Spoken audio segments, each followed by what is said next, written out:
V.I. Lenin. The Autocracy and the Proletariat. Published, Riyadh, No. 1, January 4, 1905. Published according to the text in the newspaper Riyadh. Source: Lenin Collected Works, Foreign Languages Publishing House, 1962, Moscow, Volume 8, pages 17-28. Translated, Bernard Isaacs and the Lady Sitter-Lasker. Transcription / markup, art symbol of public domain, Lenin Internet Archive. You may freely copy, distribute, display and perform this work, as well as make derivative and commercial works. Please credit Marxist's Internet Archive as your source. README. Russia is experiencing a resurgence of the constitutional movement. Our generation has never witnessed anything like the present political ferment. Legal newspapers are attacking the bureaucracy, demanding participation of the people's representatives in the state administration, and pressing for liberal reforms. All varieties of meetings of Zemstvo officials, doctors, lawyers, engineers, farmers, municipal councillors, etc., etc., are adopting resolutions more or less definitely demanding a constitution. Passionate appeals for liberty and political accusations of a boldness to which the Russian man in the street is unaccustomed can be heard at every turn. Under pressure of the workers and the radical youth, liberal gatherings are converted into open public meetings and street demonstrations. Undercurrents of discontent are manifestly stirring among wide sections of the proletariat, among the poor of town and country. Although the proletariat is taking a comparatively small part in the more spectacular and ceremonious manifestations of the liberal movement, although it seems to be standing somewhat aloof from the polite conferences of the solid citizens, everything points to the fact that the workers are keenly interested in the movement. Everything points to the fact that the workers are eager for big public meetings and open street demonstrations.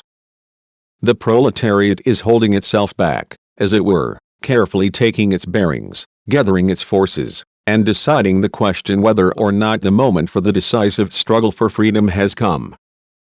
Apparently, the wave of liberal excitation is beginning to subside somewhat.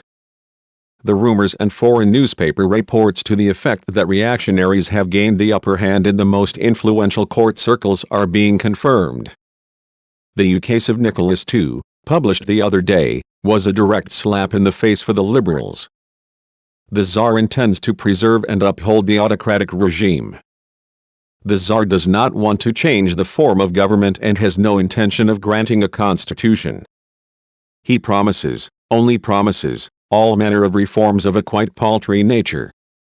No guarantees, of course, are given that these reforms will really be implemented.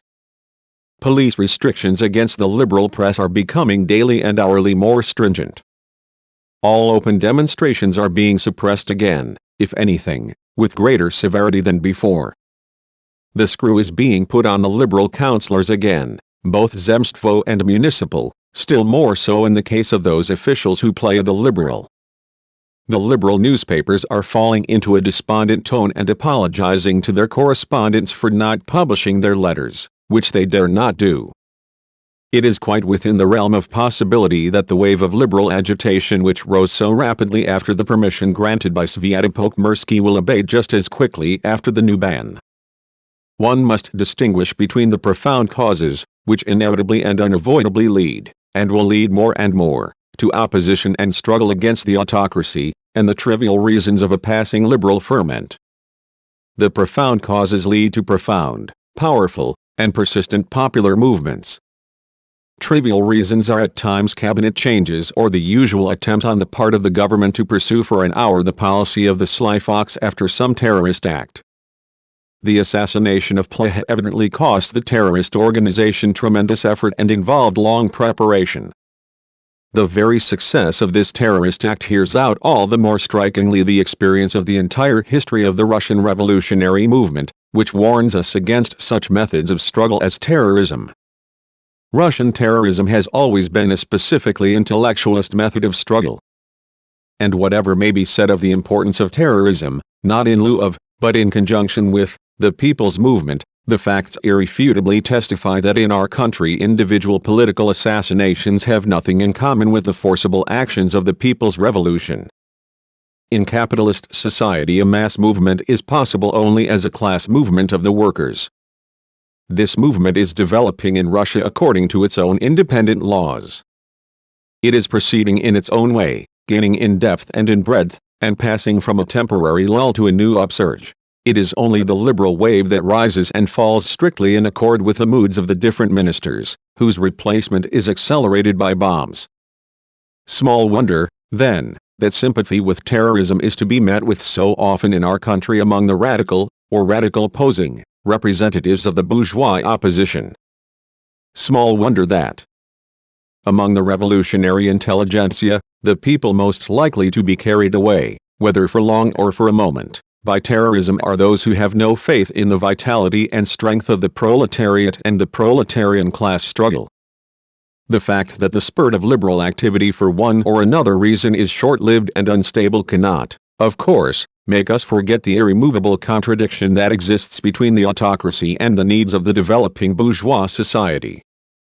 The autocracy is bound to be a drag on social development. The interests of the bourgeoisie as a class, as well as the interests of the intelligentsia, without which modern capitalist production is inconceivable, clash more and more with the autocracy as time goes on. Superficial though the reason for the liberals' declarations may be, and petty though the character of the liberals' half-hearted and equivocal position, the autocracy can maintain real peace only with a handful of highly privileged magnates from the landowning and merchant class, but in no sense with that class as a whole. Direct representation of the interests of the ruling class in the form of a constitution is essential for a country that wants to be a European country and, on pain of political and economic defeat, is obliged by its position to become a European country. It is therefore extremely important for the class-conscious proletariat to have a clear understanding both of the inevitability of the liberals' protests against the autocracy and of the actual bourgeois character of these protests. The working class is setting itself the great and epoch-making aims of liberating humanity from every form of oppression and exploitation of man by man. Throughout the world it has striven hard for decades on end to achieve these aims, steadily widening its struggle and organizing itself in mass parties, undaunted by occasional defeats and temporary setbacks. Nothing can be more vital for such a truly revolutionary class than to rid itself of all self-deception, of all mirages and illusions. One of the most widespread and persistent illusions with us in Russia is the notion that our liberal movement is not a bourgeois movement, and that the impending revolution in Russia will not be a bourgeois revolution.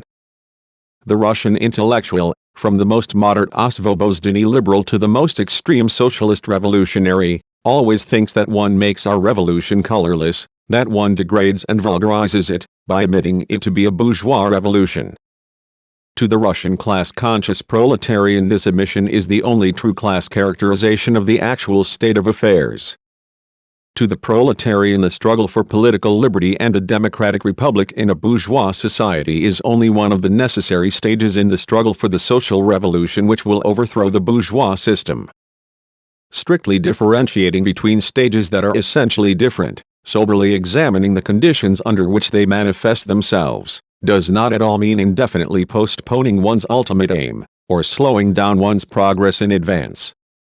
On the contrary, it is for the purpose of accelerating the advance and of achieving the ultimate aim as quickly and securely as possible that it is necessary to understand the relation of classes in modern society.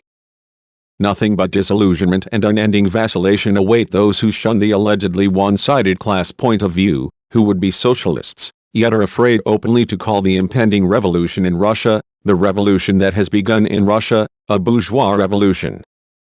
Characteristically, at the very height of the present constitutional movement, the more democratic of the legal publications took advantage of the unusual freedom to attack, not only the bureaucracy, but also the exclusive and hence erroneous theory of the class struggle, which is alleged to be scientifically untenable.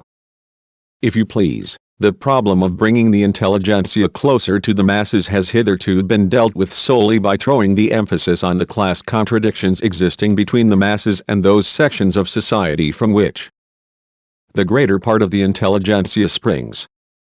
Needless to say, This presentation of the facts is completely at variance with the real state of affairs. The very opposite is true. The entire mass of the Russian legally active uplift intelligentsia, all the old Russian socialists, all political figures of the Osvobozdany type have always completely ignored the profound nature of the class contradictions in Russia in general and in the Russian countryside in particular.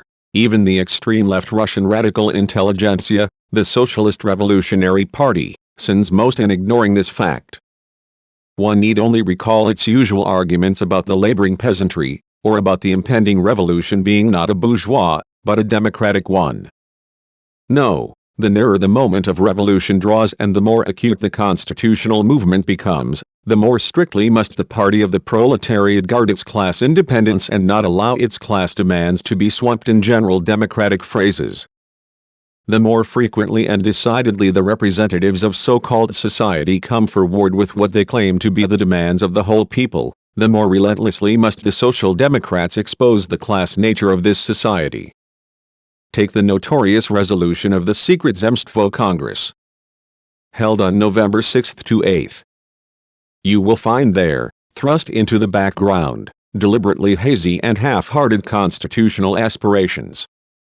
You will find mention there of the people and society, more often society than the people. You will find the most detailed and comprehensive suggestions for reforms of the Zemstvo and municipal institutions, that is, which represent the interests of the landowners and the capitalists. You will find mention of reforms in the living conditions of the peasantry, of the liberation of the peasantry from tutelage, and of the safeguarding of correct judicial forms.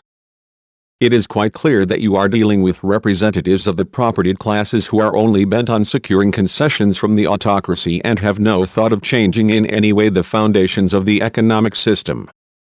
If people like these want a radical, allegedly radical change in the present state of inequality and oppression of the peasantry, it only proves anew that the Social Democrats were right in tirelessly stressing the backwardness of the system and of the living conditions of the peasantry in relation to the general conditions of the bourgeois order. The Social Democrats have always urged that the class-conscious proletariat should strictly distinguish in the general peasant movement the overriding interests and demands of the peasant bourgeoisie, however much these demands may be veiled and nebulous, and in whatever cloak of utopianly veiling the peasant ideology, and socialist revolutionary phrasemongering, may invest them. Take the resolutions of the engineers' banquet in St. Petersburg on December 4. You will find that the 590 banquet guests, and together with them the 6,000 engineers who subscribed to the resolution, declared for a constitution, without which Russian industry cannot be properly protected, while at the same time protesting against the placing of government orders with foreign concerns. Can anyone still fail to see that it is the interests of all sections of the landowning, commercial, industrial and peasant bourgeoisie which are at the bottom of the constitutional aspirations that have erupted to the surface? Are we to be led astray by the fact that these interests are represented by the democratic intelligentsia, which everywhere and always, in all European revolutions of the bourgeoisie, has assumed the role of publicists, speakers, and political leaders? A grave task now confronts the Russian proletariat. The autocracy is wavering. The burdensome and hopeless war into which it has plunged has seriously undermined the foundations of its power and rule. It cannot maintain itself in power now without an appeal to the ruling classes, without the support of the intelligentsia. Such an appeal and such support, however, are bound to lead to constitutional demands.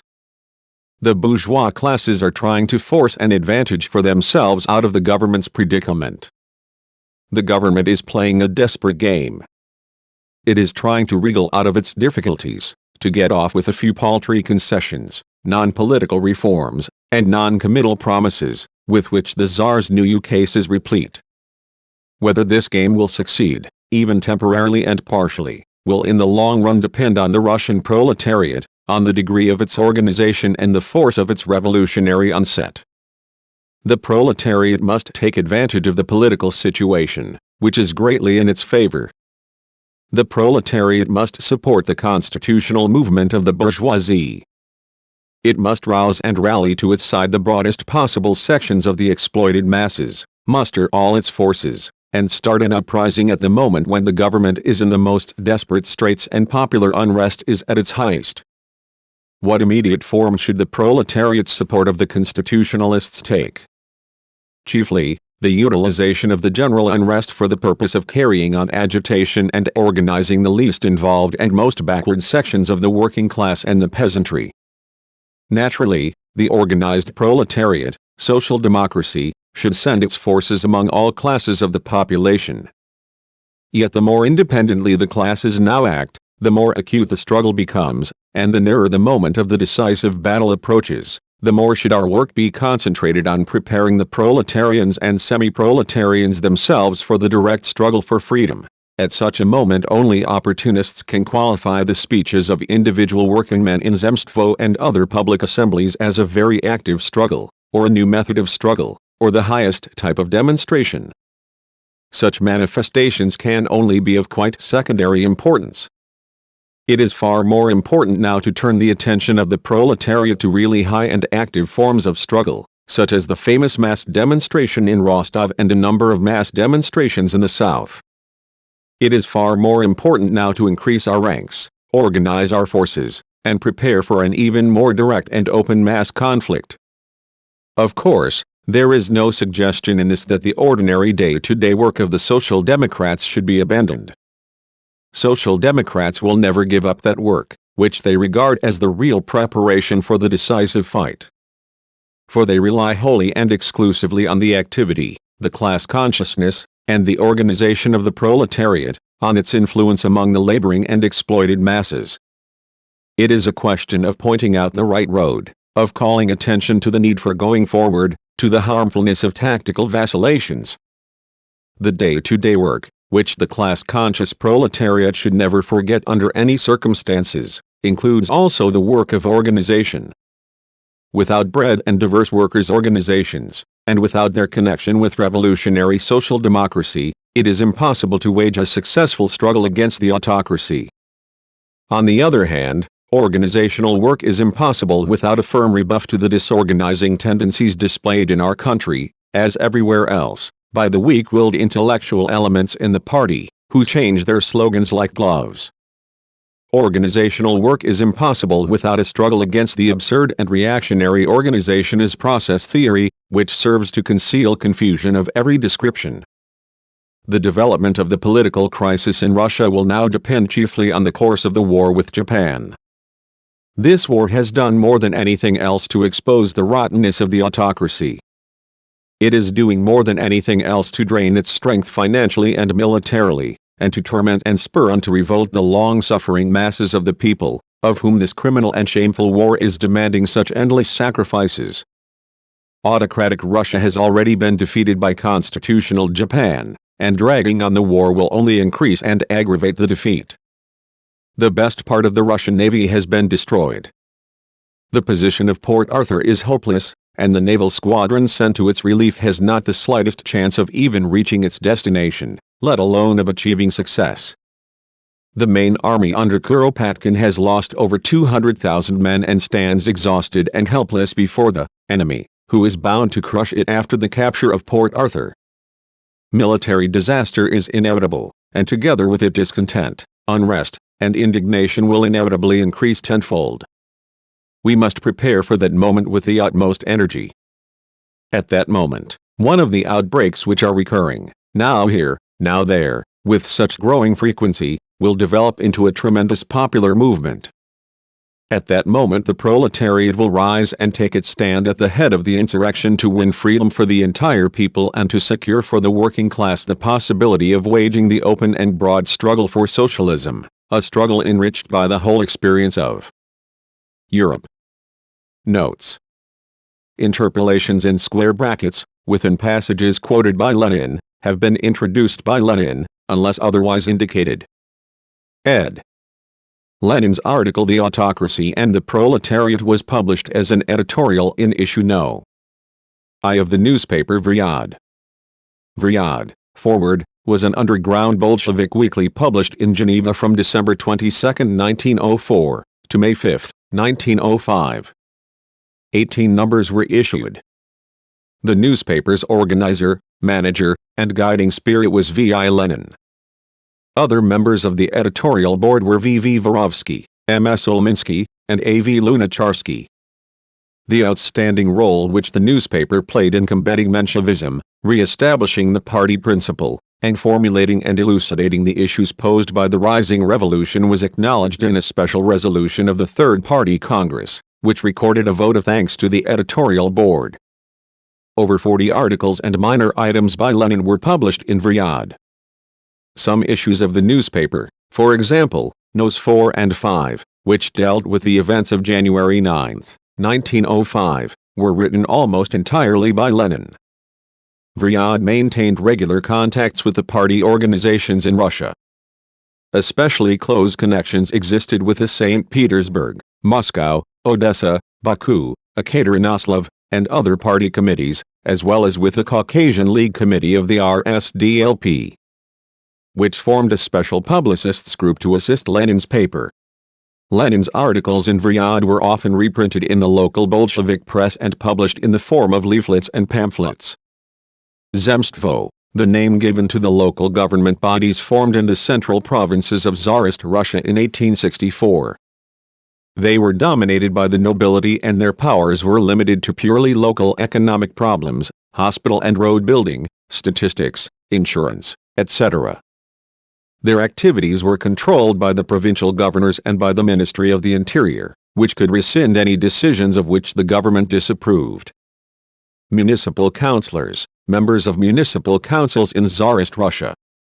The references to the Tsar's ukase of December 12, 1904, to the Senate. Zemstvo councillors, members of Zemstvo assemblies in Tsarist Russia.